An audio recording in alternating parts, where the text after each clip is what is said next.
Bismillahirrahmanirrahim. Assalamualaikum warahmatullahi wabarakatuh. Alhamdulillahi hamdan katsiran thayyiban mubarakan fihi kama yuhibbu rabbuna wa yarda. Ashhadu an la ilaha illallah wahdahu la syarika lah wa ashhadu anna Muhammadan abduhu wa rasuluh. Allahumma salli wa sallim wa barik ala nabiyyina wa qurrati a'yunina Muhammadin wa ala alihi wa ashabihi wa man sara ala nahjihi wa tamassaka bi sunnatihi ila yaumiddin. Amma ba'd, faqala Allah ta'ala fil Qur'anil Karim, a'udzu billahi minasy syaithanir rajim, ya ayyuhalladzina amanu taqullaha haqqa tuqatih wala tamutunna illa wa antum muslimun. Ikhwani wa akhwati fillah, hadirin wal hadirat yang semoga dirahmati oleh Allah Subhanahu wa taala. Alhamdulillah, segala puji hanya milik Allah. Marilah kita memujinya dalam rangka mensyukuri seluruh nikmat-nikmat yang Allah telah berikan kepada kita. Karena di antara nikmat yang besar yang Allah berikan kepada kita adalah nikmatul iman wa nikmatul hidayah. Nikmat di atas keimanan yang sahih. Karena keimanan itu secara bahasa adalah al-imanu lughatan at-tasdiq. Iman secara bahasa adalah pembenaran hati. Karena at-tasdiq, pembenaran itu letaknya di hati. At-tasdiqu bil qalb, membenarkan dengan hati.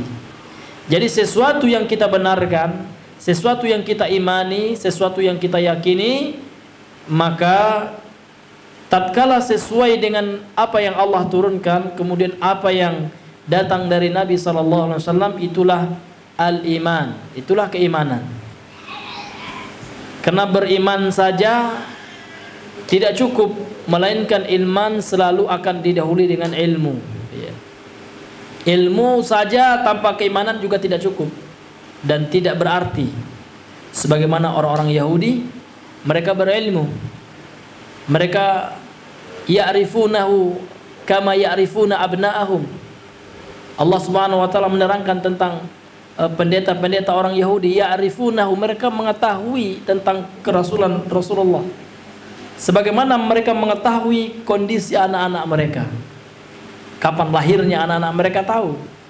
Akan tetapi karena ada hasad, baghyan, ya, karena ada ketidaksukaan dalam hati mereka, karena biasanya para nabi ataupun rasul itu selalu Allah utus dari suku mereka. Karena orang Yahudi ini orang rasis, ya.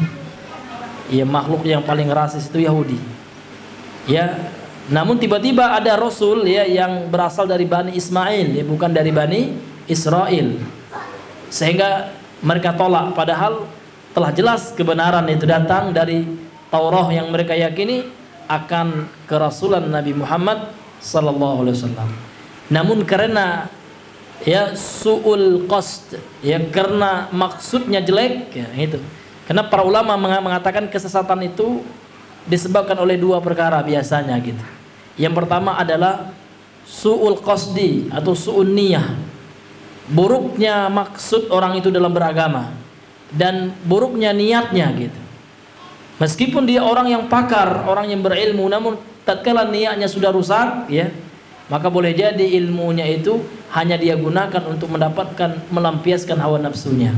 Betapa banyak ada orang yang lulusan misalkan Saudi, ya, tiba-tiba dia membela Sufi, membela Syiah, bahkan doktor jurusan akidah di Ummul Qura, ya. Namun sekarang dia sudah nggak jadi ketua ormas lagi, ya. Iya, ini luar biasa. Ini karena adanya su'ul qasd, ya. Dia paham, sudah belajar dengan ulama, gitu. Namun karena memang niatnya salah, ya, dia lebih mengedepankan syahwat daripada kebenaran. Yang kedua, penyebab kesesatan itu biasanya adalah, ya, su'ul fahmi, ya, rusak pemahamannya. Ini orang yang butuh diluruskan, ya, syubhatnya butuh normalkan ya, syubhatnya diluruskan dan dibenarkan karena ada kesesatan dalam pemahamannya. Ini biasanya penyebab, kata para ulama, terjadinya ad-dhalal, ya, terjadinya kesesatan. Kemudian sallallahu alaihi wasallam kepada Nabi besar Muhammad sallallahu alaihi wasallam, Allahumma shalli ala Muhammad wa ala ali Muhammad. Thayyib ayyuhal ikhwah, kita kembali melanjutkan kajian kitab kita, yaitu pembahasan syarah dari kitab Al-Qawaidul Arba'un, ya, yaitu 4 kaidah gitu ya, dalam memahami tauhid dan kesyirikan gitu. Buku ini ditulis oleh Syekh Muhammad bin Abdul Wahhab rahimahullahu taala, kemudian disyarahkan oleh Syekh Saleh Al-Fauzan hafizahullahu taala wa nafa'ana bihi wa bi ulumihi fid dharain.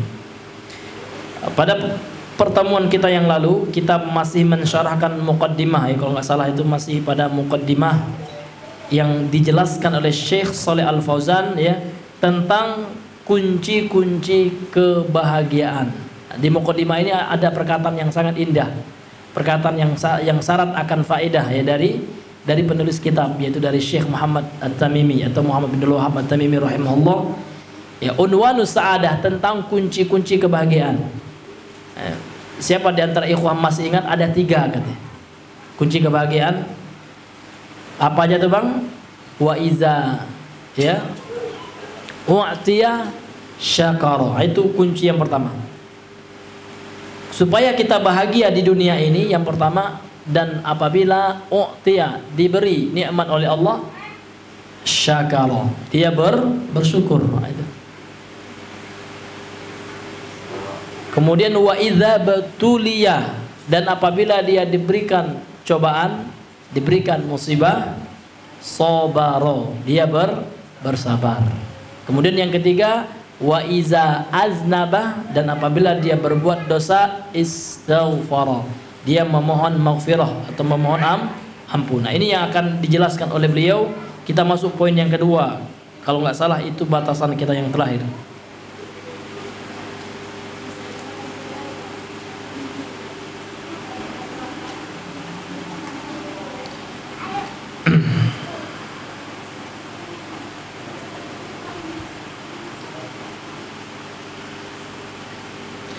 Qala wa idza butuliya sabara, berkata penulis yaitu Syekh Muhammad bin Abdul Wahhab rahimahullah, dan apabila dia diberikan ibtila, ya, diberikan ujian, sabara, dia bersabar, ya.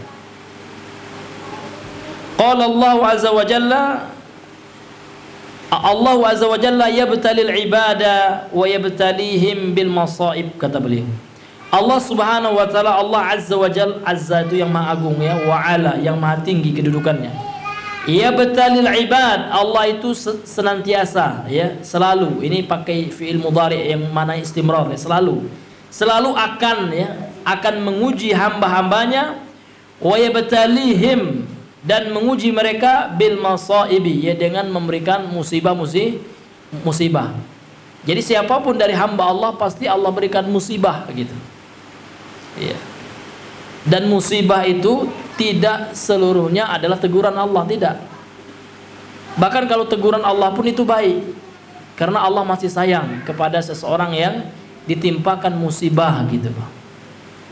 Sampai-sampai di dalam hadis Rasulullah mengatakan, tidaklah seorang hamba, ya, ma asabal abda, ya, tidaklah menimpa seorang hamba gitu, ya, dari kelelahan, kemudian dari kecapean gitu, ya, dari kesedihan, ya, wa hatta syaukah, dan sampai duri, allati yashukuha, allati tashukuhu, yang menusuknya, ya, kanat alaihi maghfirah gitu.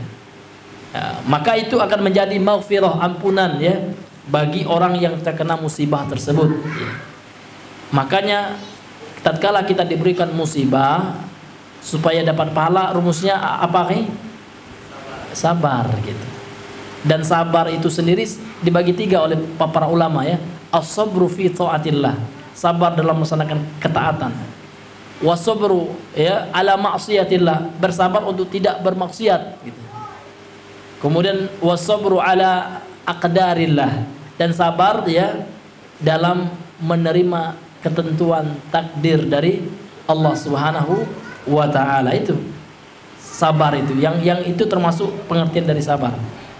Jadi sabar itu ya, sabar itu bukan artinya kita apa namanya itu tidak mengeluh, bukan hanya itu makna sabar gitu. Karena sebagian dari masyarakat ya, kalau seorang itu mengeluh misalnya kan, oh nggak sabar deh, ini orang bukan. Yang sabar itu adalah ketika kita ya selalu konsisten beribadah, itu sabar ya. Konsisten sholat 5 waktu, itu yang sabar, itu yang sebenarnya ya. Bukan bisa menunggu lama antrian ya, itu memang bagian dari sabar juga memang, namun bukan toh itu. Memang dia sanggup ya, kalau lagi antrian ngisi minyak ya 1 meter 2 meter sangguplah dia ya, tapi sholat nggak sanggup ke masjid, itu nggak sabar orang. Jadi yang sabar itu adalah dia mampu menahan dirinya sehingga dia selalu ya ikhlas, selalu bersemangat dalam beribadah, itu yang sabar ya. Kemudian yang kedua, sabar dalam tidak bermaksud, itu sabar juga. Sabar untuk tidak nengok cewek ya, ada cewek cantik yang lewat di depannya. Di mana kita tahu orang yang sabar? Nah, ini ya, dia tundukkan pandangannya, itu yang sabar itu. Iya. Kemudian yang ketiga, sabar tentu dalam menerima ketentuan Allah. Anak meninggal, rumah kebakaran, itu diuji memang oleh Allah. Alladzina idza asabathul musibah qalu inna lillahi wa inna ilaihi rajiun. Itu. Jadi orang-orang yang ditimpakan musibah oleh Allah, mereka selalu menyerahkan kepada Allah. Inna lillahi, sesungguhnya kami ini ya lillah, milik Allah. Wa inna, dan sesungguhnya kami ilaihi, kepadanya rajiun, akan kembali gitu. Seluruh kita, anak kita, harta kita, seluruhnya itu kembali kepada Allah Subhanahu wa taala. Kalau kita baca ya, ada kitab namanya ya Uddatus Sabirin ya, tulisan Imam Ibnu Qayyim, itu menceritakan ya bagaimana orang-orang sabar luar biasa, Pak. Kita ini nggak sampai sekukunya para salafus saleh gitu. Para salafus saleh, Allah musta'an, Allahu akbar ya. Kesabaran mereka sangat jauh sekali. Kita ini baru mau belajar ya, apa itu sabar gitu. Memang sabar itu prakteknya yang payah Pak ya. Ya kalau mempelajarnya insya Allah ya, bab sabar insya Allah ya bisa dibaca kitabnya. Namun pas prakteknya itu orang yang Allah berikan taufik yang mampu untuk melaksanakannya. Iya. Iya. Iya. Ini yang kita mohon kepada Allah supaya diberikan taufik untuk bisa sabar. Dan sabar itu dilatih Pak. Iya. Bukan hanya ya, mungkin ada bapak yang lulusan MLM ya. MLM kan ada trainer gitu ya. Iya, MLM untuk menjadi seorang anggota ya multi level marketing yang sukses harus selalu apa namanya itu ikut ini ya, seminarnya gitu. Sehingga dapat pelatihan motivasi ya. Iya, itu dunia gitu ya, dan haram pula gitu kan. Iya, dan sabar pun butuh dilatih gitu. Iya. Bagaimana cara melatihnya? Ya kita istiqomah ibadah, itu cara melatih sabar. Istiqomah untuk meninggalkan maksiat. Maksiat semuanya ujian Pak. Kenapa Allah ciptakan maksiat itu? Ya untuk supaya kalau orang meninggalkannya dapat pahala. Allah ingin kita dapat pahala. Makanya setiap saat kalau kita masuk ke pasar itu langsung ya, saya ingin cari pahala nih ya. Bagaimana cara mencari pahala di pasar itu? Kita selalu meninggalkan maksiat karena Allah. Nampak cewek yang cantik ya kita tinggalkan karena Allah, bukan karena kawan kita ya. Kaget nampak kawan ya, barulah ini ya enggak ada kanti ya. Kesempatan kan. Malu sama kawan. Ini enggak juga ya. Tidak berfaedah itu. Iya, butuh ikhlas karena Allah. Kenapa ada zina? Ya, supaya orang mukmin bisa berpahala dengan meniatkan meninggalkan zina kepada Allah. Karena Allah. Iya. Kenapa ada pencurian ya, kita selalu meniatkan ya Allah aku tidak mencuri ya dalam hati kita gitu ya, karena Engkau ya Allah. Gitu. Itulah hikmah adanya maksiat itu, supaya orang-orang beriman bisa meninggalkannya dan mendapatkan pahala, ya.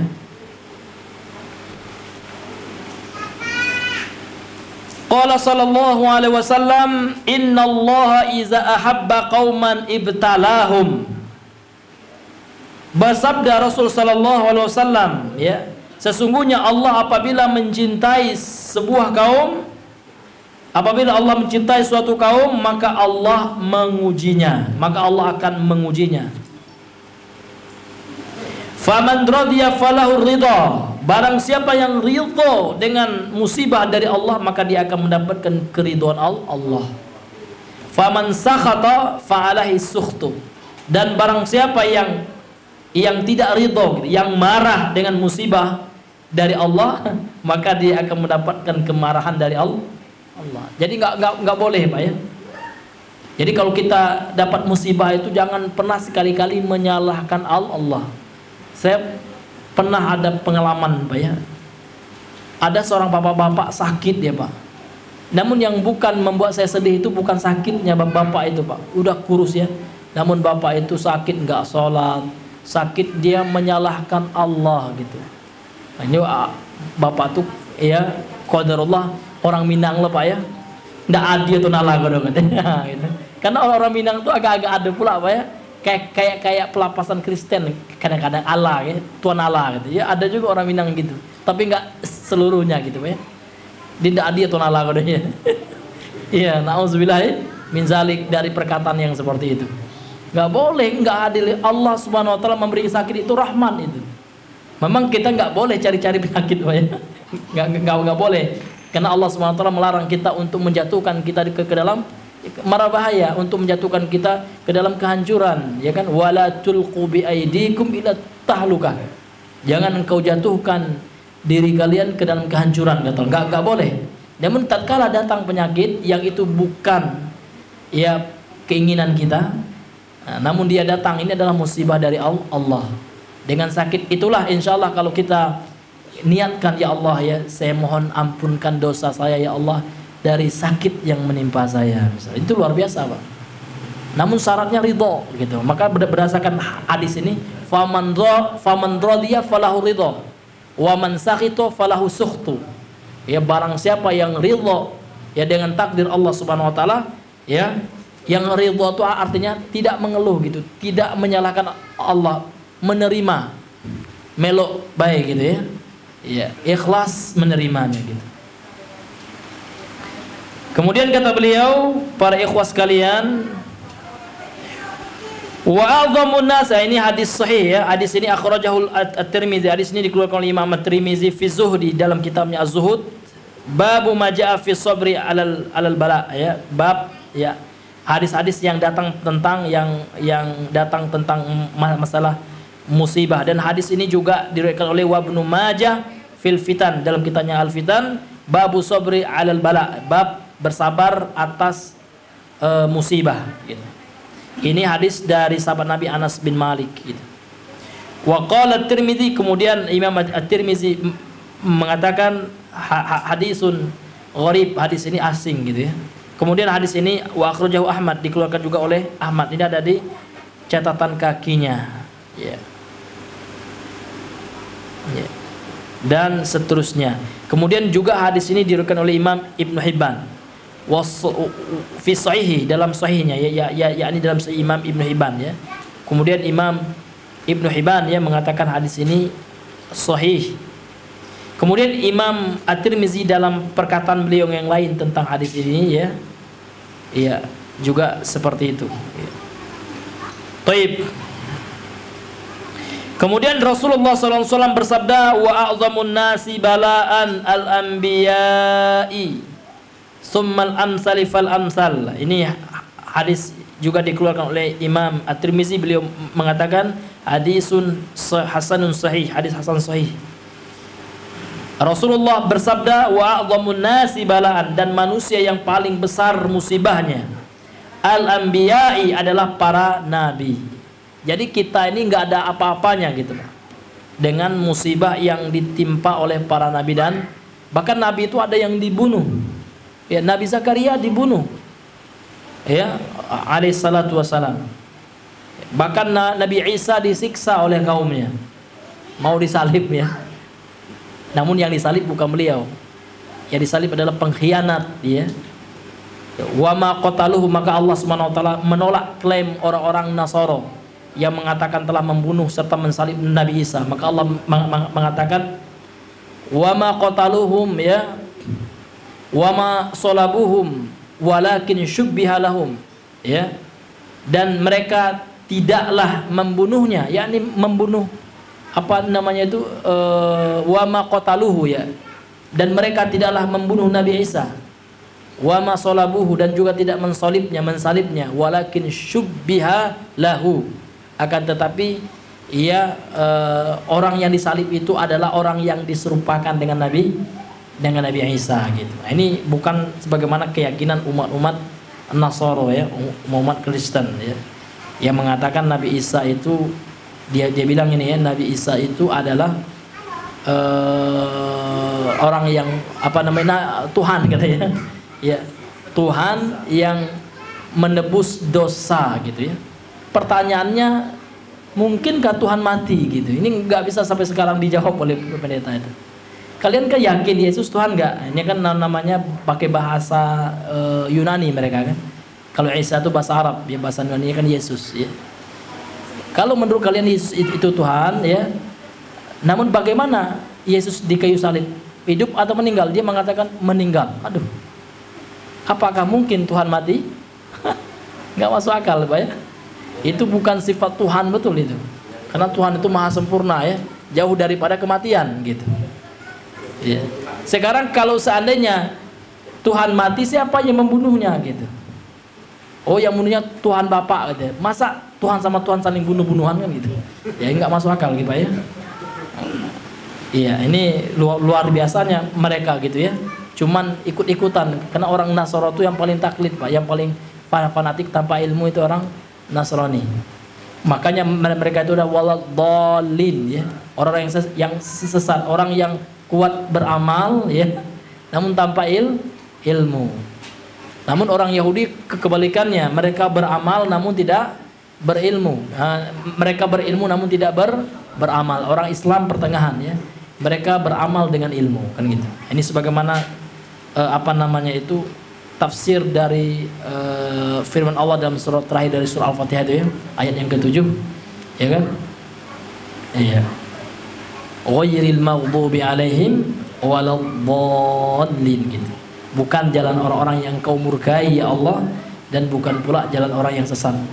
Al-maghdubu alaihim al-yahud, kata ulama tafsir. Orang yang dimurkai itu adalah para Yahudi. Waladdallun ya, humun nasara ya. Orang-orang yang sesat dalam ayat ini adalah Nasrani dan yang mengikuti sifat mereka gitu.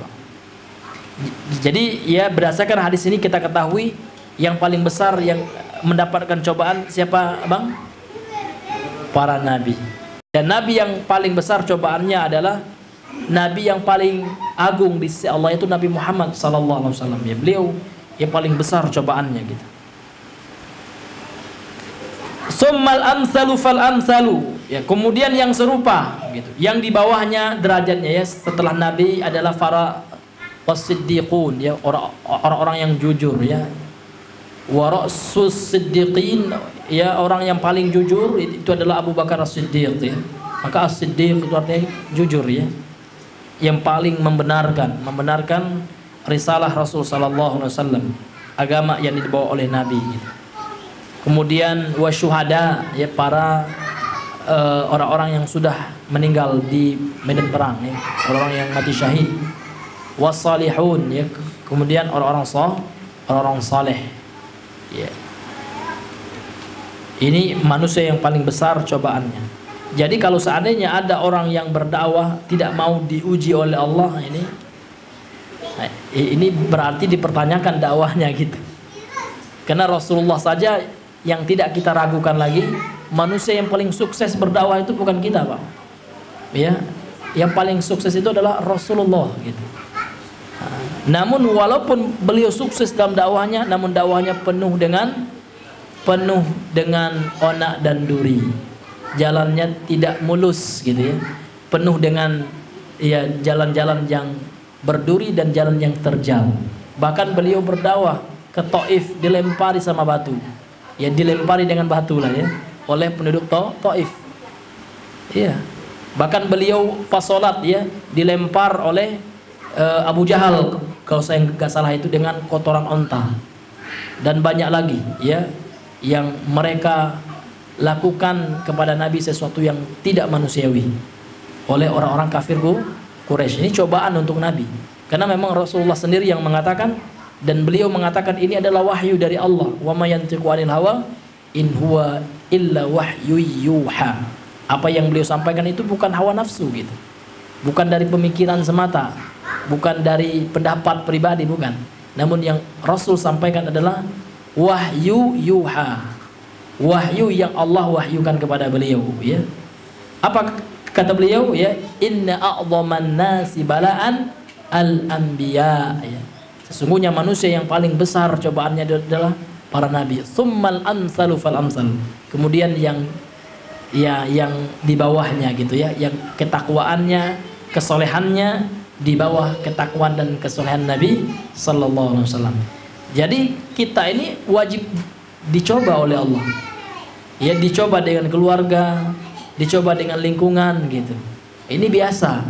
Ya, karena Allah ingin mengangkat derajat kita gitu. Makanya seperti yang telah hadis yang kita bacakan tadi, innallaha idza ahabba qauman ibtalahum. Sesungguhnya Allah kalau mencintai suatu kaum, Allah akan mengujinya gitu. Jadi kalau seandainya kita tidak diuji berarti Allah nggak cinta, Pak. Iya.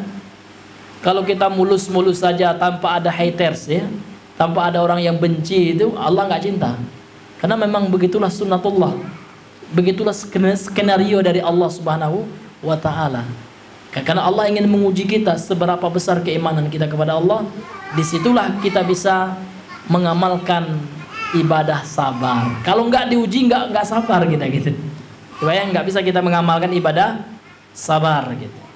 Sabar itu kita amalkan ketika adanya ujian dan musibah dari Allah Subhanahu wa taala. Ubtuliyar rusulu, para rasul ya telah diuji oleh Allah. Wabtuliyas as-siddiqun ya as-siddiqun ya, kemudian orang-orang siddiq ya, orang-orang siddiqun ya sudah juga diuji oleh Allah seperti Abu Bakar, orang-orang yang benar ya, orang-orang yang membenarkan, orang yang jujur ya. Wabtuliyas syuhada'u, kemudian para mati syahid ya juga sudah diuji oleh Allah. Wabtuliya ibadullahil mu'minin, kemudian juga diuji hamba-hamba Allah yang beriman. Lakinnahum sabaru, akan tetapi mereka semuanya bersabar. Ammal munafiqu faqad qala Allahu fihi, adapun orang-orang munafik maka Allah berfirman ya mengenai mereka. Allah mengatakan wa minan nasi may ya'budullaha ala harf ay tarf ya. Dan di antara manusia ada yang menyembah Allah namun menyembah Allah separuh-separuh, Pak. Di ujung-ujungnya saja gitu. Ini maksudnya ala harf, ala harfin yakni tarfin. Fa in asabahu khairun itma'anna. Kalau seandainya mereka mendapatkan kebaikan, orang-orang munafik itu kata Allah ya itma'anna bihi, ya mereka tenang dengannya. Masya Allah ya, ya kan. Wa in asabathu fitnatun inqalaba ala wajhihi. Namun kalau seandainya mereka ditimpa musibah, karena fitnah di sini maknanya adalah musibah. Inqalaba ala wajhi, maka kembali ya di atas wajahnya. Ini maksudnya mereka kembali kepada keburukan mereka, kepada kemunafikan mereka. Khasirat dunya wal akhirah, maka rugilah dunia dan akhirat mereka. Dzalika huwal khusranul mubin, itulah bentuk kerugian yang nyata gitu. Dalam surah Al-Hajj ayat yang ke-11. Ini hadirin yang dimuliakan oleh Allah Subhanahu wa taala. Jadi orang yang bisa bersabar, jadi yang bisa kita pelajari apa yang beliau sampaikan dalam kitabnya ini adalah orang yang bersabar itu memang orang-orang yang beriman yang bisa, Pak. Allah ingin membedakan gitu. Mana hambanya yang beriman, mana yang ya imannya KW alias munafik gitu.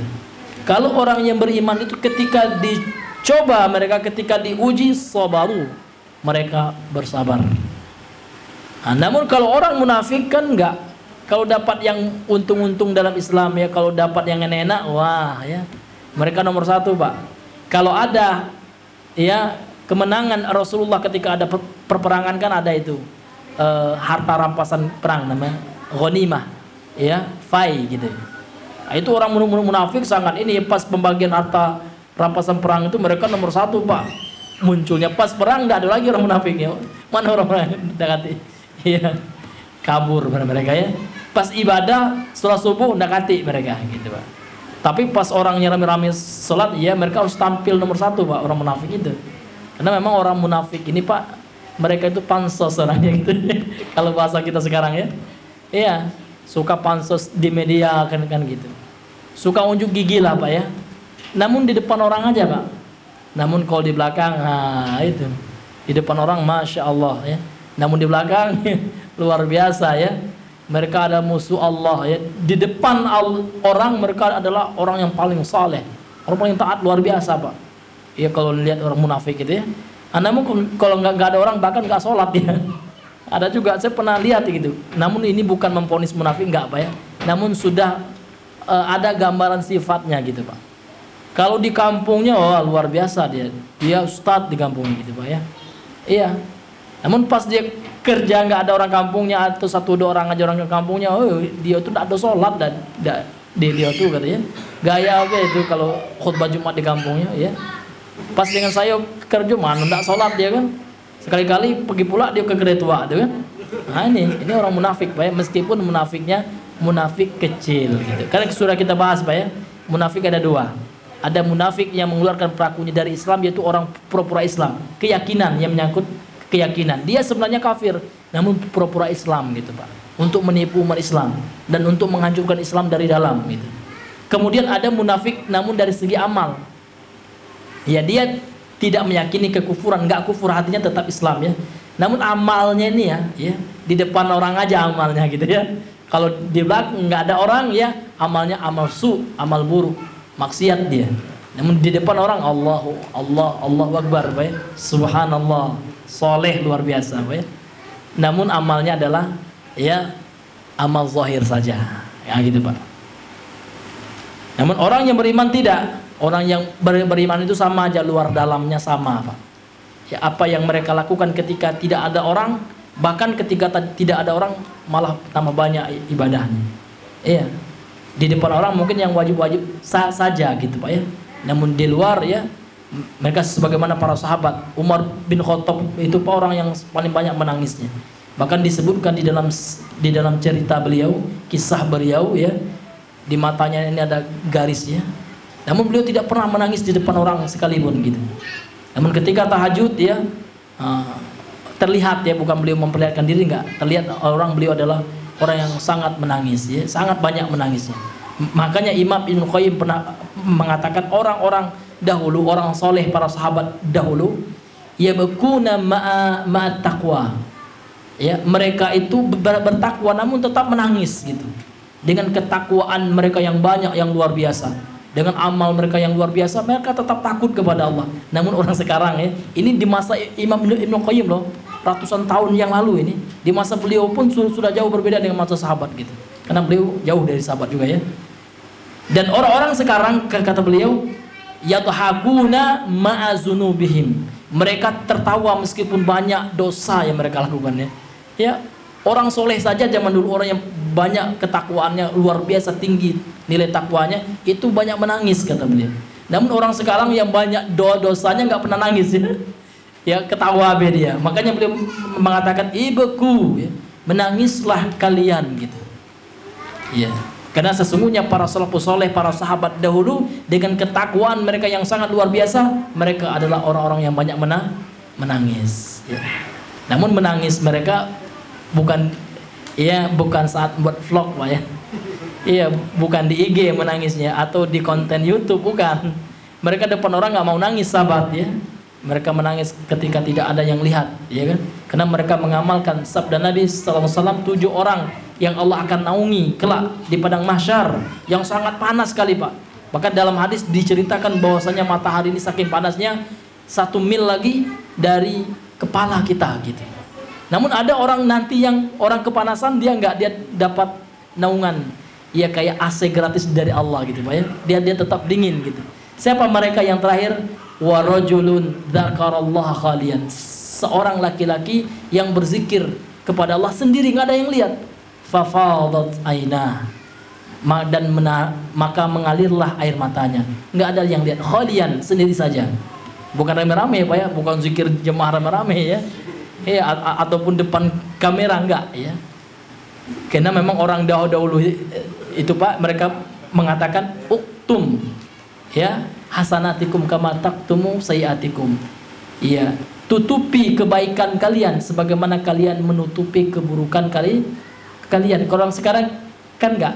Mereka menampakkan kebaikan mereka dan menutupi keburukan mereka gitu. Orang dahulu mereka itu yang sholat sunnahnya itu, Pak, banyak yang tidak diketahui oleh orang gitu. Kecuali memang sholat wajib ya, yang harus disiarkan, ditampakkan kan gitu. Inilah bedanya, Pak ya, generasi salafus saleh dengan generasi kita. Sehingga mereka itu dipuji oleh Nabi. Khairun nasi qarni, kata Rasulullah dalam hadis Sahih Muslim. Sebaik-baik generasi gitu, sebaik-baik abad adalah abadku. Abadnya Rasulullah dan para sahabat. Memang mereka adalah orang-orang yang sungguh luar biasa. Dan kita belajar dari mereka gitu kan. Kita masih belajar, Pak ya. Masih banyak maksiat dan kekurangan kita di mana-mana. Namun ya kita tetap ya berhusnuzon kepada Allah. Semoga Allah memperbaiki amalan-amalan kita dan kita berlindung kepada Allah dari keburukan amalan-amalan kita. Kemudian kata beliau,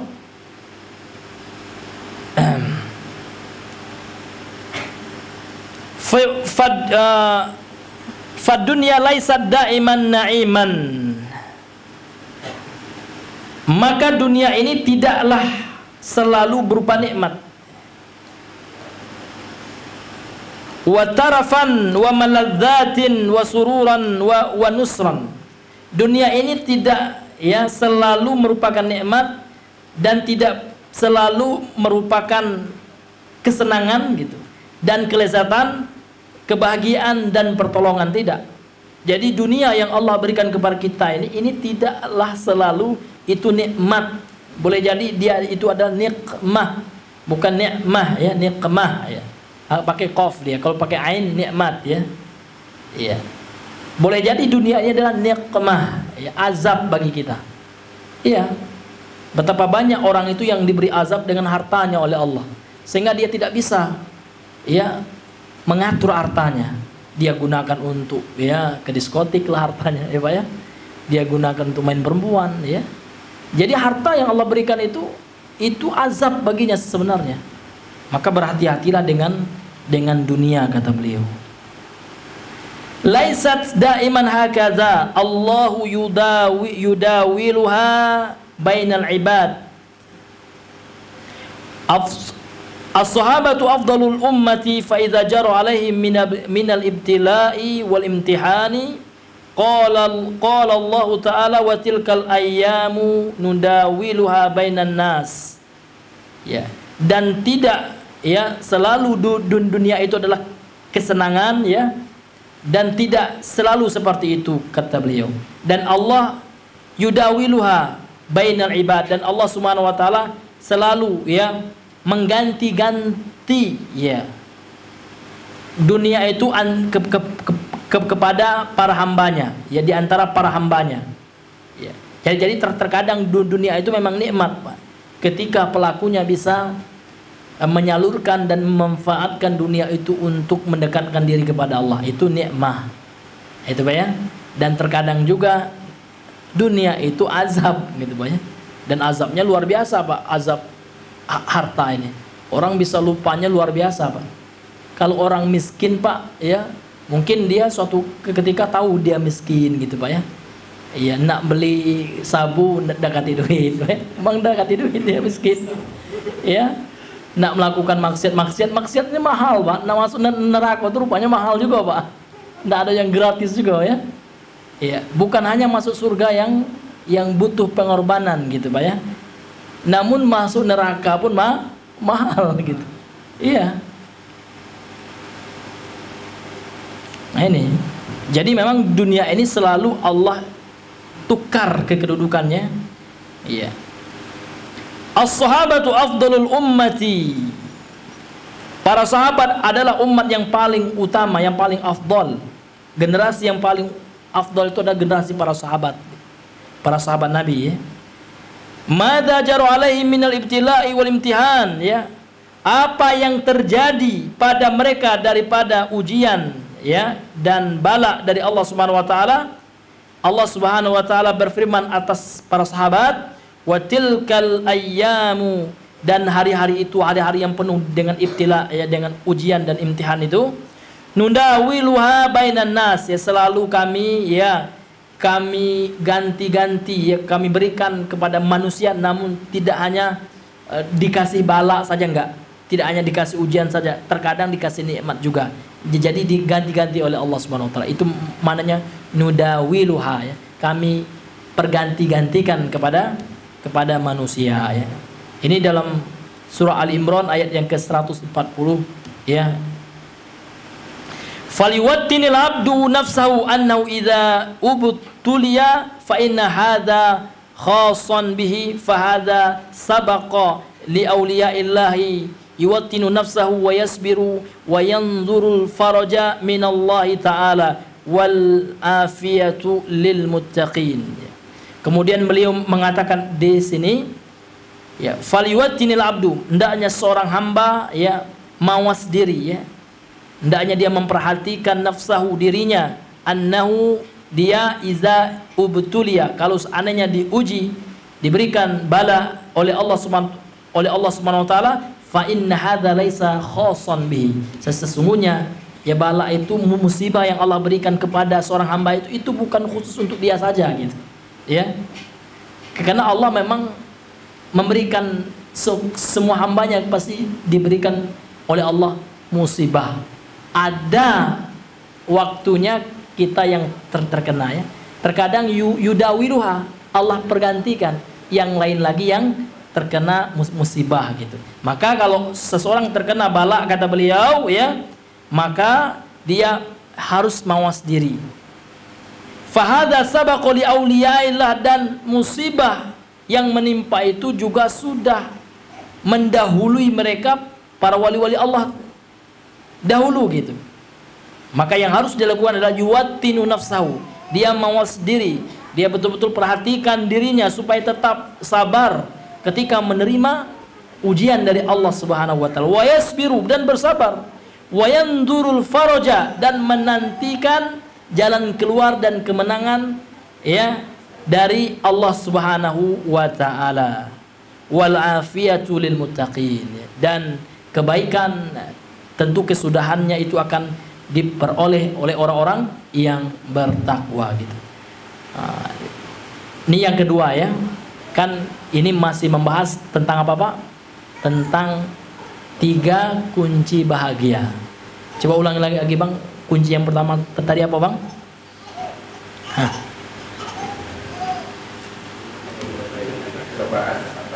Iya. Apabila diberi nikmat bersyukur. Nah, ini yang kedua. Apabila diberikan musibah bersabar. Ini penjelasan yang kita bacakan tadi ini, syarah dan penjelasan ya. Ya. Syarah dan penjelasan dari siapa? Ya, dari Syekh Shalih Al Fauzan. Masuk waktu, Bang? Hah? Iya. Karena sudah masuk waktu, insyaallah ya. Kita cukupkan sampai di sini ya. Insyaallah kita sambung nanti setelah sholat Isya. Subhanakallahumma bihamdika asyhadu an la ilaha illa anta astaghfiruka wa atubu ilaik. Assalamualaikum warahmatullahi wabarakatuh.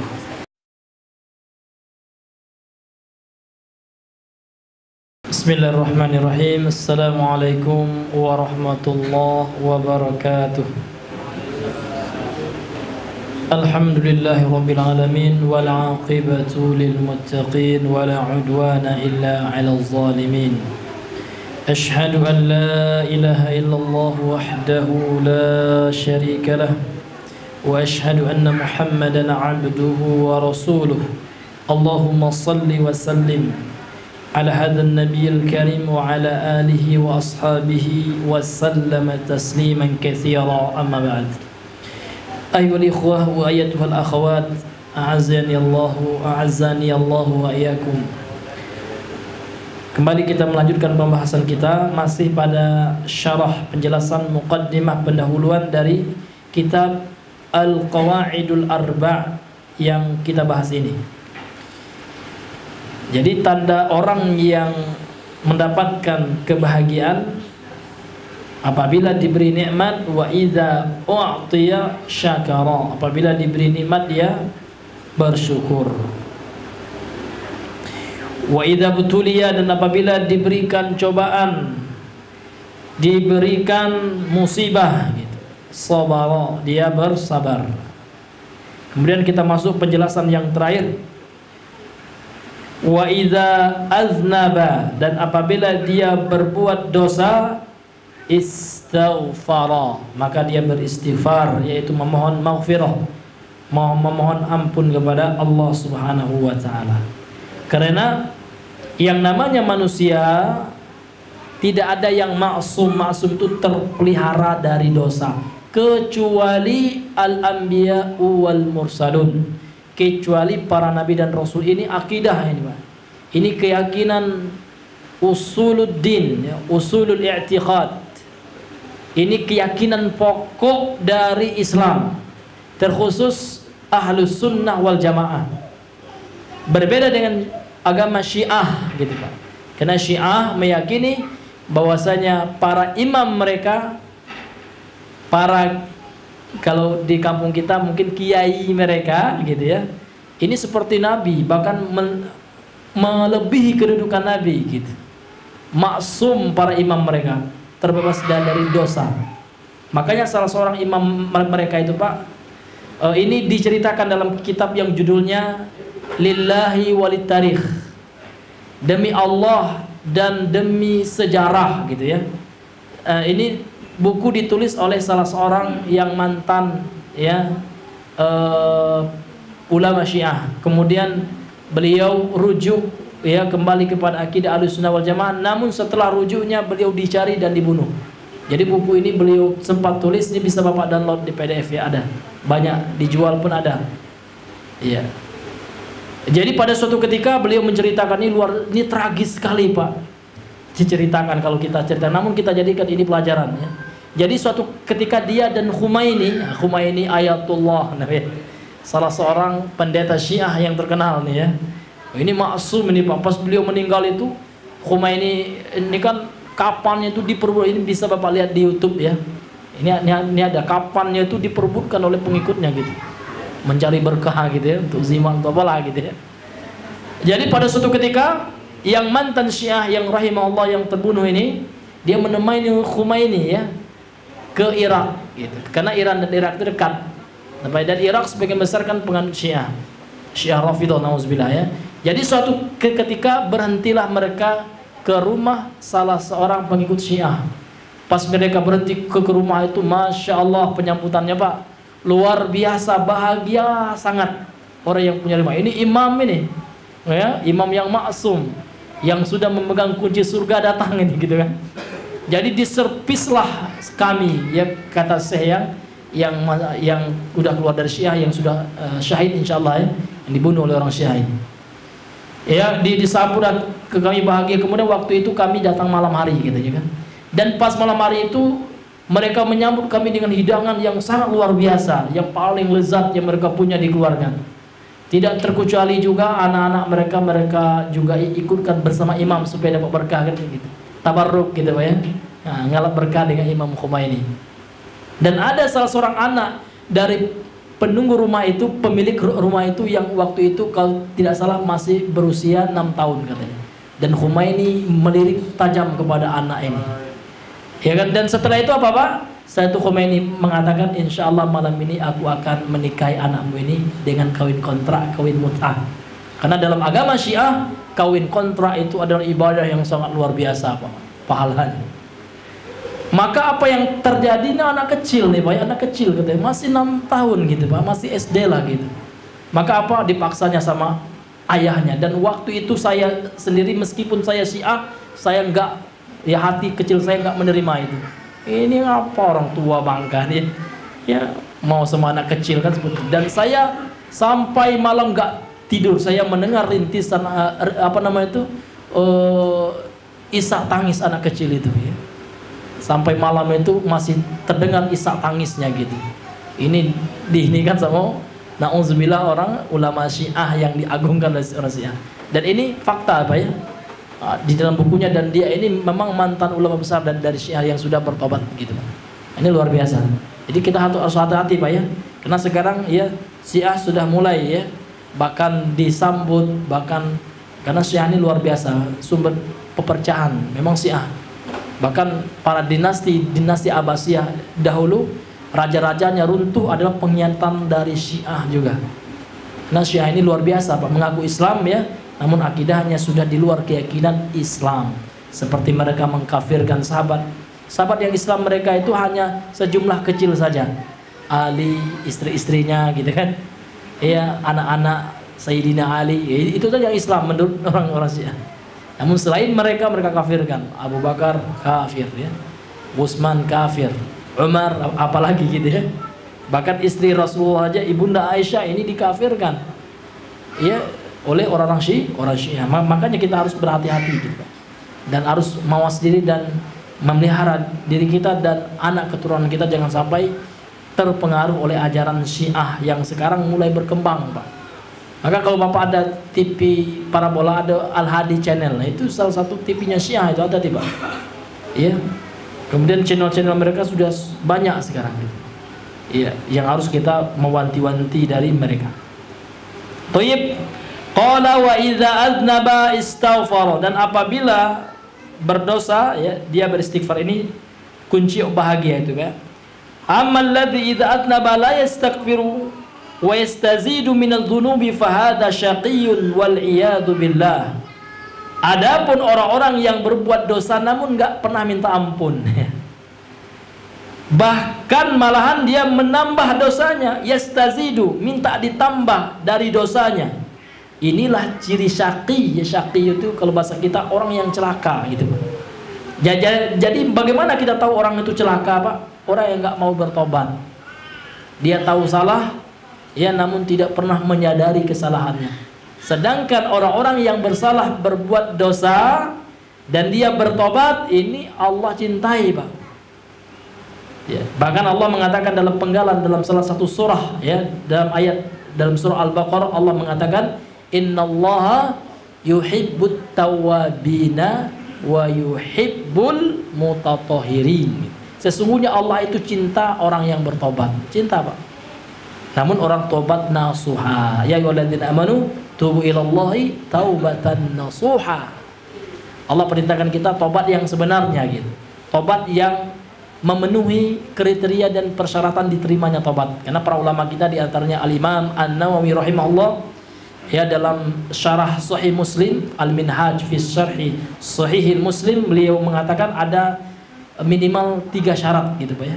Ada juga ulama menambahkan 4 syarat ya. Dikatakan tobat itu adalah tobat yang nasuh, yang sebenarnya, yang nggak main-main ya. Yang pertama al-ikhlasu minat taibi, keikhlasan dari orang yang bertobat. Jadi orang bertobat itu motivasinya bukan karena orang ya. Ya, kenapa sholat Pak? Ya malu saya.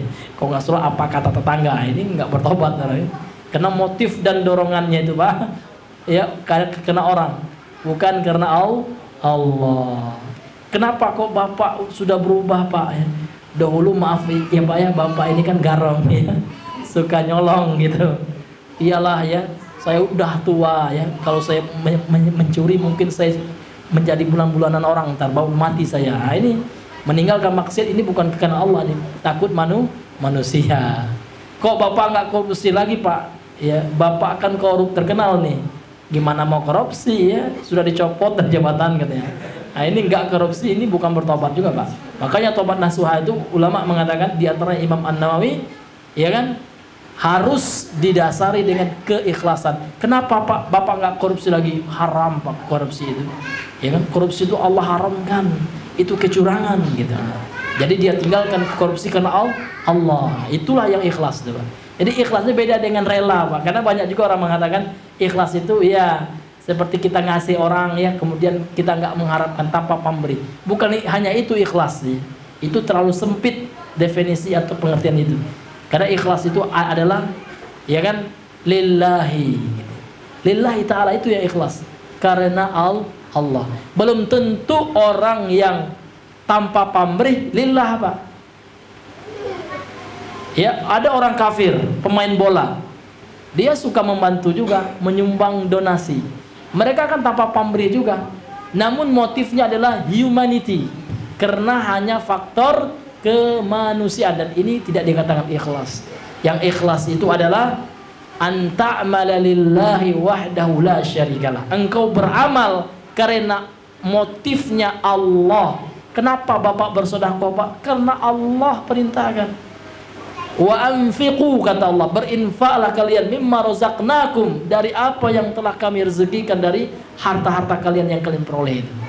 Karena Allah saya ini ya.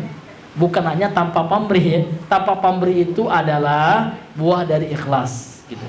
Namun tidak setiap orang yang tanpa pamrih ikhlas gitu. Maka kita buat sebuah rumusan Pak. Setiap orang yang ikhlas insya Allah pasti dia akan tanpa pamrih, tanpa mengharapkan balasan. Namun tidak setiap orang yang tanpa pamrih itu ikhlas ya. Nah itu Pak.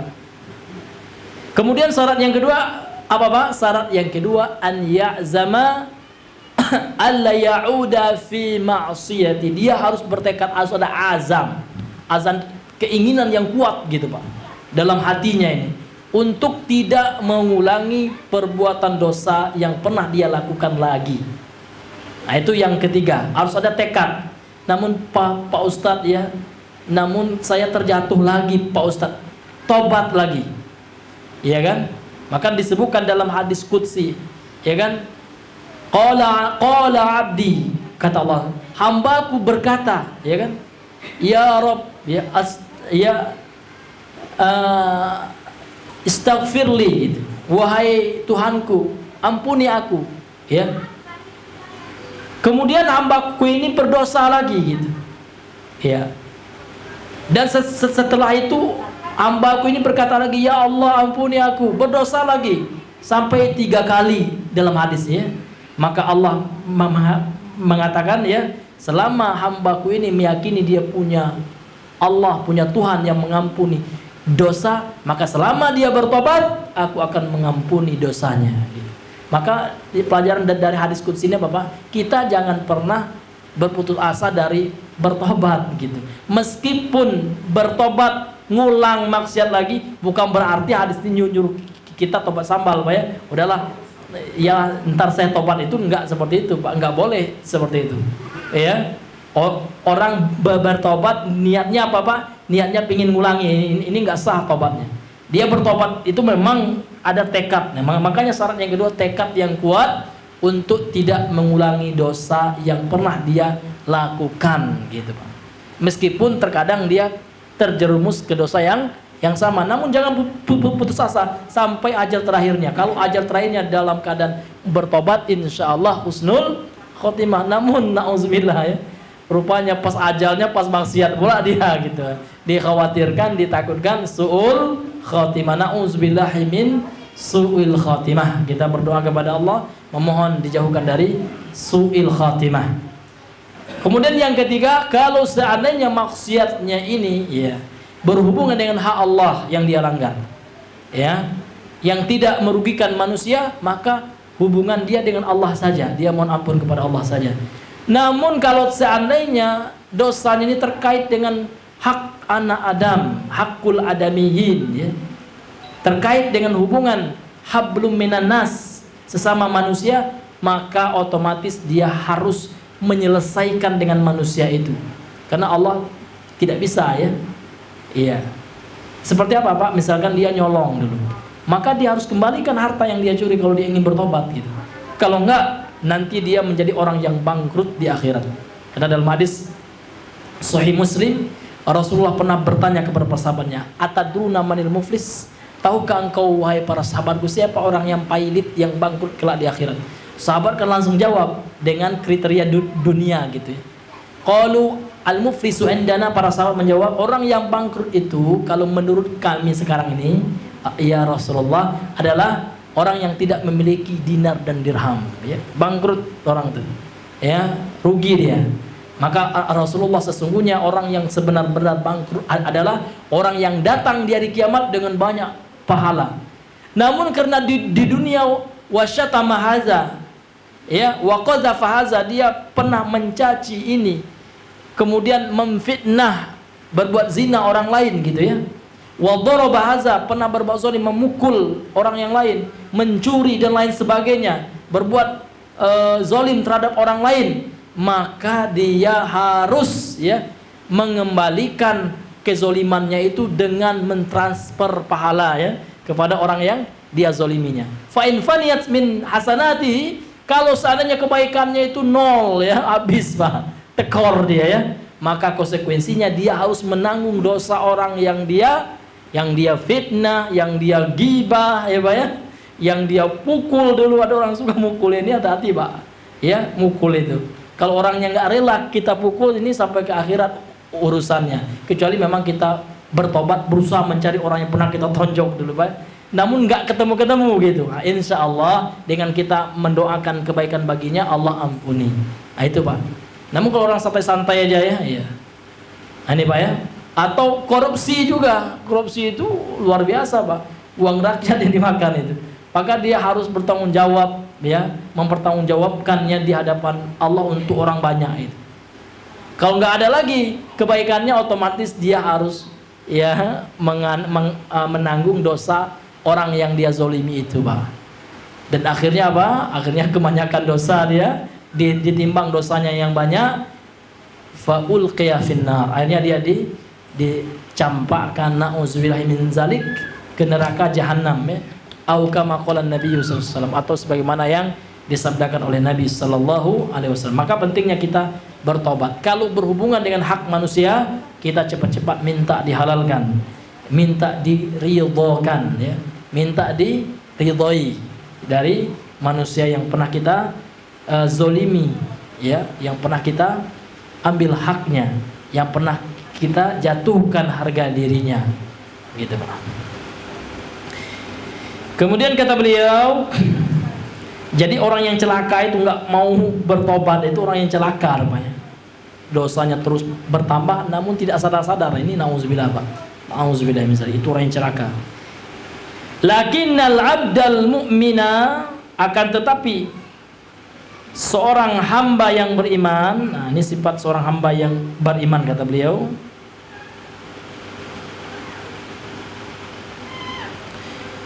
Kullama sudira minhu dzambun badara bitaubah. Setiap ya datang dosa darinya, setiap dia berbuat dosa lah gitu maknanya ya, badara bitaubah, maka dia segera bertobat. Ini sifat orang yang beriman. Sebagaimana firman Allah dalam surah Ali Imran 135 ini. وَالَّذِينَ إِذَا فَعَلُوا فَاحِشَةً أَوْ ظَلَمُوا أَنفُسَهُمْ ذَكَرُوا اللَّهَ فَاسْتَغْفَرُوا لِذُنُوبِهِمْ وَمَنْ يَغْفِرُ الذُّنُوبَ إِلَّا اللَّهُ. Ini luar biasa ayat ini kalau kita renungi Pak ya, kalau kita tadabburi maknanya. Dan orang-orang yang melakukan dosa, أَوْ ظَلَمُوا أَنفُسَهُمْ, atau mereka yang menzolimi diri mereka, zakarullah, orang yang seperti itu mereka ingat kepada Allah, fastaghfaru lidzunubihim, mereka langsung memohon ampun atas dosa-dosa yang pernah mereka lakukan. Wa may yaghfiru dzunuba illallah, siapa lagi kata Allah yang bisa mengampuni dosa kecuali Allah. Engkau punya Rabb yang mengampuni dosa, maka mintalah ampun, karena orang sekarang pelit minta ampun. Nggak hanya pelit duit ya, minta ampunnya pelit dia. Auzubillah. Padahal ya Allah mengatakan ya benar Adam, wahai anak Adam, innakum tukhti'una bil-laili wan-nahar. Sesungguhnya engkau siang malam berbuat dosa gitu. Ya. Wa ana aghfirudz dzunuba jami'a. Aku ini zat yang mengampuni dosa. Fastaghfiruli. Mohonlah ampun kepadaku. Allah nyuruh kita minta ampun, Pak. Namun terkadang orangnya nggak hanya harta yang pelit, Pak ya. Minta ampun pun pelit. Ya, contohnya apa? Nggak sholat. Ini tanda orang yang nggak mau minta ampun itu. Apa yang kita baca pas sholat itu, Pak? Rabbighfirli. Ya, atau kita baca dalam riwayat Imam Abu Daud dua ya. Rabbighfirli, Rabbighfirli. Ya Allah, ya Rabb, ya Tuhanku, ampuni aku itu. Sudah ada doa ampunan dalam sholat itu. Minimal itu gitu ya. Nah, ini nggak mau sholat. Jangankan mau ampun, dia sholat aja nggak mau ya. Boro-boro mau ampun. Nauzubillahi min zalik. Ini luar biasa. Ini orang yang celaka itu, yang tidak mau mohon ampun kepada Allah Subhanahu wa taala.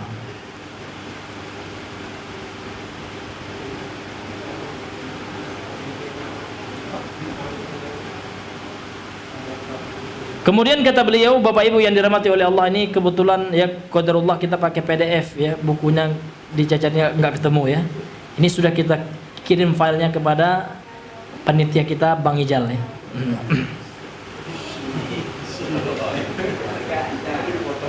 Kemudian Allah Subhanahu wa taala berfirman dalam surah An-Nisa ayat ke-17, "Innamat taubatu 'alallahi lilladzina ya'maluna lilladzina ya'maluna as-su'a bijahalatin thumma yatubuna min qarib."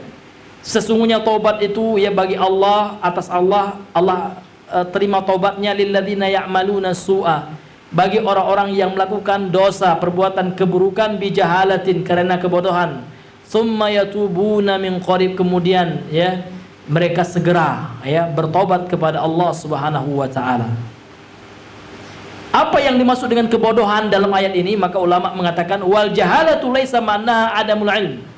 Kebodohan dalam ayat ini bukan artinya dia nggak tahu gitu. Li'anal jahila la yu'akhad. Karena orang bodoh itu tidak dihukum, tidak disiksa kalau orang melakukan sesuatu itu karena kebodohan katanya. Lakinnal jahalata huna, akan tetapi kata bodoh dalam ayat ini fi diddil hilmi adalah lawan dari al-hilm ya, kebijaksanaan. Artinya setiap orang yang bermaksiat kepada Allah itu meskipun dia tahu itu maksiat, itu Allah katakan bodoh. Meskipun dia profesor ya, meskipun dia hafal Quran. Karena ada juga sebagian orang ya dia telah diberikan kemudahan dalam hafal Quran, namun terkadang ya bermaksiat juga gitu. Iya. Nah, jadi tatkala dia bermaksiat itu meskipun dia tahu itu maksiat, ketika dia lakukan maka Allah sifati dengan jahalah, dengan bodoh gitu. Nah, ini faqulu man asallaha, dan setiap yang bermaksiat kepada Allah fahuwa jahilun ya, maka dia bodoh, maka dia dikatakan bodoh bimakna naqisil hilmi wa naqisil aqliyati wa naqisil insaniyati ya, kurang kebijaksanaannya, kurang akalnya, dan kurang juga jiwa kemanusiaannya gitu. Wa qad yakunu aliman lakinnahu jahilun, terkadang dia alim, dia paham itu maksiat misalkan, tetapi ketika dia berbuat maksiat, maka ketika dia berbuat maksiat itu masih Allah sifati dengan orang bodoh. Min nahiyatin ukhra ya, dari sisi lain ya dia dikatakan bodoh gitu. Karena mana bukti kebodohannya itu? Iya, kalau dia tahu itu benar, ya pasti dia lakukan. Kalau tahu itu dia salah, pasti dia lakukan. Ini tahu dia salah, tetap dia lakukan. Di situ sisi kebodohannya. Sehingga para ulama salaf mengatakan, la yazalun nasu fi jahalatin hatta ya'mala bi ilmihi. Manusia itu masih dianggap bodoh gitu. Ya. Sampai dia beramal dengan ilmunya. Dia orang berilmu ini masih dianggap bodoh, Pak. Statusnya masih bodoh sampai dia mengamalkan ilmunya. Karena kalau dia pintar pasti dia mengamalkan ilmunya gitu. Berarti karena kebodohannya meskipun dia tahu gitu. Banyak orang sekarang tahu, Pak. pacaran tahu. Ya, pegang-pegangan tangan terkadang sudah banyak ustadz-ustadz yang menjelaskan ini haram, ya kan? Banyak orang, namun karena hawa nafsunya ya dia langgar juga gitu. Ya, karena dia bodoh berarti ya. Tahu dia akan diikop oleh Allah, akan dicatat oleh malaikat, ya kan? Namun dia ngotot karena hawa nafsunya melakukan juga, ini bodoh. Hakikatnya ini orangnya, kata beliau, ini bodoh. Min nahiyatin annahu laisa indahu hilmun wala thabatun fil umur. Dalam satu sisi, meskipun dia tahu orang ini, namun dia tidak memiliki kebijaksanaan dan juga tidak memiliki ketetapan ya di dalam permasalahan itu. Tsumma yatubuna min qarib, kemudian mereka bertobat ya segera gitu. Dari dekat itu maksudnya segera bertobat ya. Yakni kullama aznabu, yaitu setiap kali mereka bermaksiat, istaghfaru, mereka beristighfar, memohon ampun kepada Allah. Ma hunaka ahadun ma'sumun minadz-dzunub, tidak ada seorang pun yang maksum, yang terpelihara dari dosa, kata beliau. Walakinnal hamdalillah annallaha fataha babat taubah, akan tetapi segala puji hanya milik Allah. Allah telah membuka pintu taubat. Fa'alal abdi idza aznaba, maka kewajiban seorang hamba apabila dia berbuat dosa, an yubadiro bitaubati, maka dia harus bersegera bertobat. Ya. Walakin idza lam yasbut wa lam yastaghfir, walakin idza lam yatubba wa lam yastaghfir fa hadhihi alamatu syaqai. Akan tetapi kalau dia tidak mau bertobat, tidak mau beristighfar kepada Allah, maka ini tanda ya kecelakaan baginya, ini tanda dia celaka gitu. Ya. Wa qad yaqnutu min rahmatillahi wa ya'tihi syaitan wa yaqulu lahu laisa laka taubah. Dan terkadang dia itu putus asa dari rahmat Allah, dan syaitan mendatanginya dan berkata syaitan kepadanya, laisa laka taubah. Ya. Tidak ada taubat bagimu gitu ya. Nah, ini syaitan, Pak. Kalau ada was-was dalam diri dia, Allah lah banyak nian dosa saya nih, nggak mungkin Allah ngampuni dosa. Ini syaitan, dipastikan itu, Pak. Karena yang membuat kita putus asa dari ampunan Allah, yang membuat kita malas bertobat, dipastikan, jangan ragu lagi, itu was-was syaitan ya.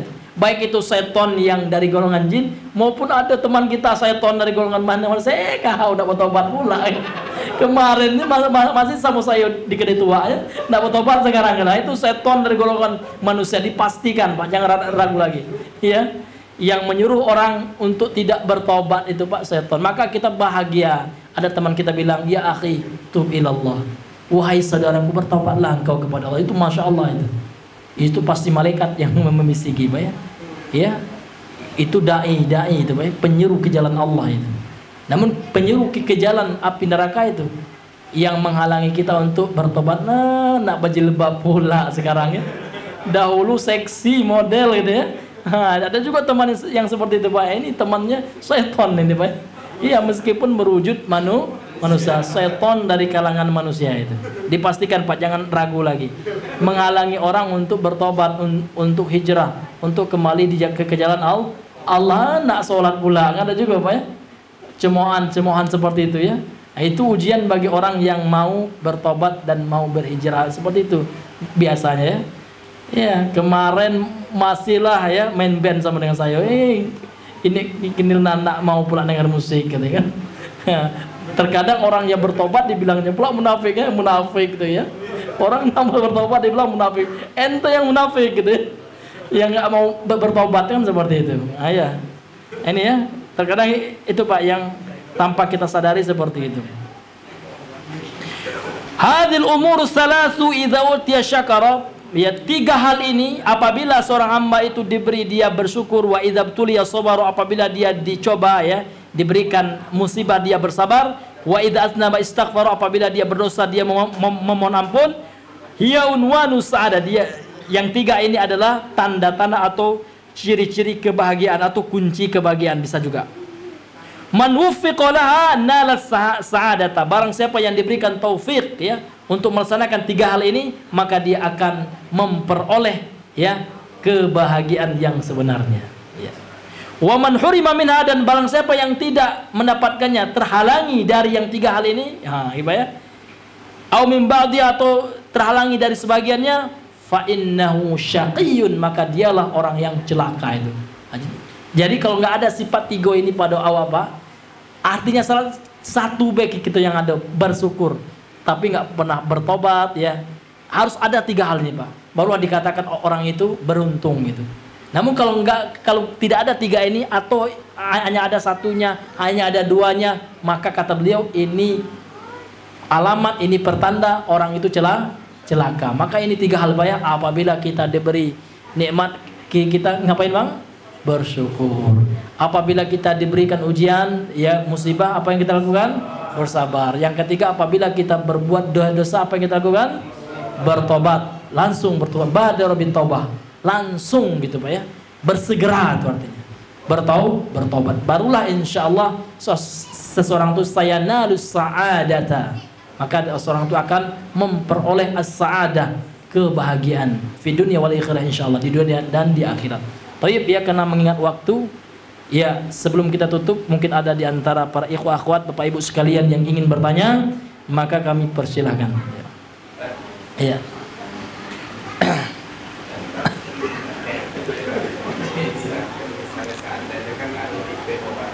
Iya. Yang memang sabar. Iya. Itu memang ada yang disabar-sabarkan. Iya. Kan orang ada yang sabar tapi dia tidak melakukan kayak mana sholat, tapi dia sabar ketika dia ujian. Tidak, itu orang ini dia rajin sholat, sembahyang, yang segala macam apa ibadah lah lah. Tapi ketika dia lagi ujian, tapi disabar-sabar dengan yang mana mengalahkan rasa ini nanti emosi tadi. Itu kayak mana? Apakah itu berhasil dalam ibadah apa? Iya, sebagaimana yang kita jelaskan tadi, sabar itu ada tiga. Sabar dalam ketaatan. Nah, ini orang yang sholat itu sabar juga tuh Bang. Orang sholat ya 5 waktu itu orang yang sabar itu. Bulan puasa, berpuasa minimal puasa yang wajib, ya kan? Nah, itu orang yang sabar itu. Kemudian sabar untuk tidak berbuat maksiat, begitu maksiat kepada Allah, berbuat syirik, ya, berbuat bid'ah, berbuat maksiat atau maksiat kepada manusia, sabar untuk tidak mencuri gitu ya. Sabar untuk tidak menggibahi orang gitu. Itu semua sabar ya. Ya, kemudian sabar yang kedua ya, sabar yang pertama tidak sabar dalam ketaatan. Yang kedua sabar untuk tidak bermaksiat. Yang ketiga sabar dalam menerima cobaan berupa musibah dari Allah. Bagaimana bentuk sabarnya? Pasti orang itu memang sedih, itu sudah manusiawi Bang. Misalkan anaknya ya meninggal ya, atau dia musibahnya mungkin dia difitnah oleh orang lain, misalkan dongkol ya. Ini rasa dongkol itu sudah fitrah, namun jangan diperturutkan. Maka ketika dia dongkol itu dia astagfirullah, maka pentingnya istighfar. Maka kalau dia mensabarkan dirinya berarti itu bagus Pak. Ada usahanya itulah yang dinilai oleh Allah. Dia memang orangnya tipikalnya bukan penyabar orang ini aslinya misalkan. Namun karena dia sudah tahu ilmunya harus sabar gini, maka ya kan selama dia berusaha, maka usahanya itu Pak, ini akan bernilai pahala itu insyaallah. Ya, wallahu a'lam bishawab.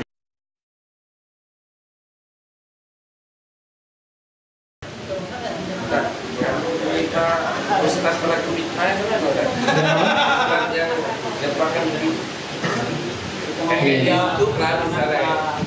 Iya. Maksudnya gimana macam? Menggibah seorang ustaz. Nah, itu bukan gibah. Beda gibah dengan tahzir.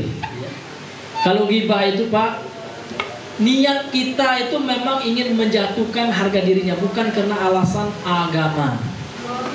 Kalau seperti itu Pak, ahli hadis itu gibah semua itu. Si fulan dajjal katanya. Jangan, kalau hadis yang diriwayatkan oleh si fulan jangan terima karena dia pendusta. Ini tidak. Kalau dalam rangka untuk memperingatkan, misal tokoh ini jelas-jelas sesat dia Pak ya, pemahamannya salah gitu. Maka ada gibah yang dibolehkan, termasuk salah satunya itu. Kemudian kita ingin mengingatkan orang umat yang nggak tahu gitu ya, yang boleh jadi umat itu akan terpedaya oleh ucapannya tanpa dia sadari gitu. Maka kita orang yang tahu, itu syaratnya orang yang berilmu gitu ya, yang boleh mentahzir itu. Maka kita peringatkan orang yang tahzir itu, peringatan. Maka kita peringatkan, Bapak Ibu hati-hati ya, bapak sebulan itu dia keliru, dia mengatakan jilbab itu nggak wajib, itu kesesatan karena menyelisih ijma para ulama. Ijma itu dalil. Ulama 4 mazhab sudah sepakat ya aurat wanita itu ya seluruh ya tubuhnya kecuali muka dan telapak tangan itu yang disepakati.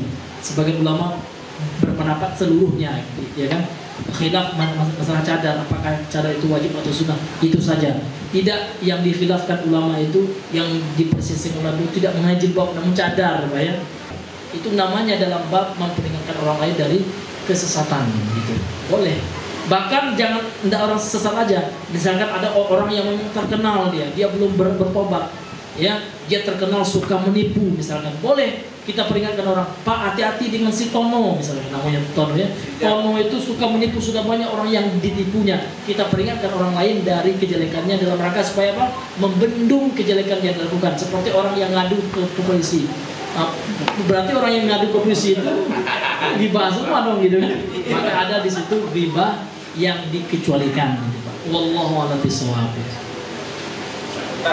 Kalau riba presiden gimana? Kalau presiden itu nggak boleh gitu. Iya, kenapa ya? Karena sudah ada adabnya.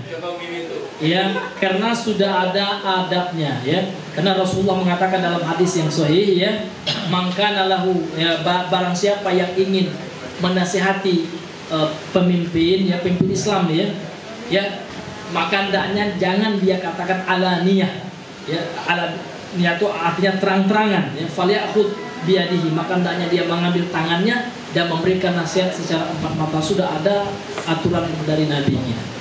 Jadi bukan dengan terang-terangan, karena ada hikmahnya. Apa hikmah dari hadis itu? Ya, hikmahnya tidak mendatangkan kemaslahatan ya, melainkan akan terus ya mendatangkan kemudaratan. Wallahu a'lam bishawab. Ya, karena tidak ada lagi Pak ya. Ya, kita tutup dengan doa kafaratul majlis. Subhanallah wa bihamdika, asyhadu an la ilaha illa anta, astaghfiruka wa atubu ilaik. Assalamualaikum warahmatullahi wabarakatuh.